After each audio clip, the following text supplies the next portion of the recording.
De très nombreuses questions juridiques sont nées du dispositif nouveau dans la fonction publique de suspension sans rémunération des agents ayant refusé d'être vaccinés contre la Covid-19. Pour mémoire, la loi du 5 août 2021 relative à la gestion de la crise sanitaire a prévu que les personnels de santé devaient être obligatoirement vaccinés pour continuer à exercer leur activité. Faute pour les agents publics concernés d'avoir reçu au moins une dose de vaccin au 15 septembre 2021, leurs employeurs ont été dans l'obligation de prononcer leur suspension sans rémunération. Les décisions de suspension individuelle des agents ont donné et donnent encore lieu à un important contentieux devant le juge administratif. Contentieux qui a fait apparaître de nombreuses interrogations sur l'application de la mesure. L'arrêt de travail, selon qu'il est antérieur ou postérieur à la suspension, prévaut-il sur celle-ci? Un agent en décharge syndicale totale est-il concerné par l'obligation vaccinale et peut-il donc être suspendu? La liste des contre-indications à la vaccination est-elle exhaustive et limitative?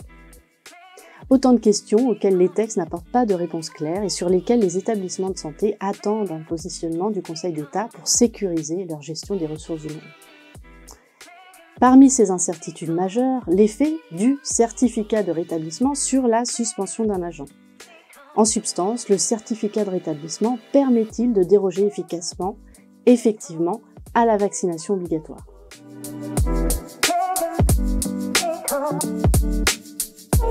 Après une lecture labyrinthique des textes, il s'en dégage les points suivants. Le principe est qu'un agent d'un hôpital, d'une maison de retraite, doit justifier d'un certificat de statut vaccinal complet. Toutefois, il est expressément prévu une dérogation à cette obligation de présentation d'un certificat de statut vaccinal complet. Peut être présenté pour sa durée de validité un certificat de rétablissement. Le certificat de rétablissement permet donc légalement de ne pas avoir à satisfaire à l'obligation de vaccination. Néanmoins, cette dérogation ne vaut que pour la durée de validité du certificat de rétablissement.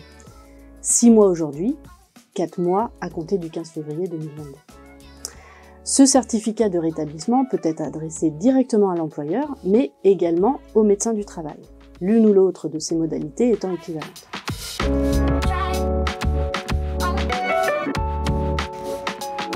Il est prévu par les textes que la suspension prend fin dès que l'agent produit les justificatifs requis. Or, ces justificatifs sont d'après la loi le certificat de statut vaccinal, le certificat de rétablissement et le certificat de contre-indication.